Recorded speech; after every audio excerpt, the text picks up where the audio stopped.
Lucija, a lahko to ostane med nama? Ja, Sara, itak da.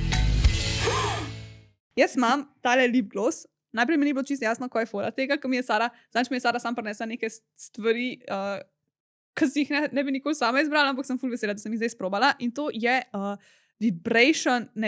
Vibrant Kiss. To je lip gloss, dobesedno, tako ima tako pač gloss palčko. Okus ima dobesedno po pinakoladi. In problem je, da jaz nisem Ne ful... smeš mi dati to zdaj na roke.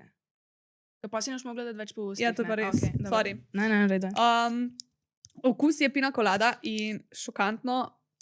Ne, pa veš pa, meni da okus pinakolade ni toliko všeč, ker ima noter to smetano. In meni je to tako, jaz sem prvič zvedela, da je v pinakoladi smetana, ker sem mogla delati koktejl in to sem delala v enem lokalu, ker res niso koktejlov naročali in je nekdo naročil pinakolado in jaz sem kar tako, sigurno moram dati jaz zdaj smetano noter. Fuj. Tako da mi ni najbolj všeč, je pa zelo podoben okus. In v glavnem daš si na ustnice in pa se lupčkaš s tem in je, kot da bi nek bonbon jedel zraven med tem, ko se lupčkaš.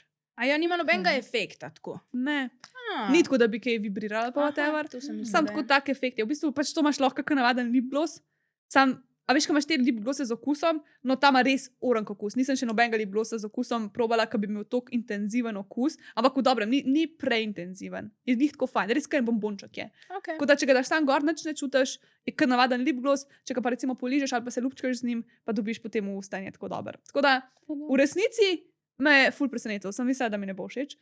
Pa je kar kul, razen to, da okus bi bil lahko kakšen drug. Recimo, če imaš kakšen okus, ki ti je ful všeč in greš na zmenek in si s tem namažeš usta, Ja. pa ti bo fant rekel, ki ti bo dal lupčka, kaj si tako sladka? Ja! Tako da to lahko dobite na Pitch pa poskodo med nama 10.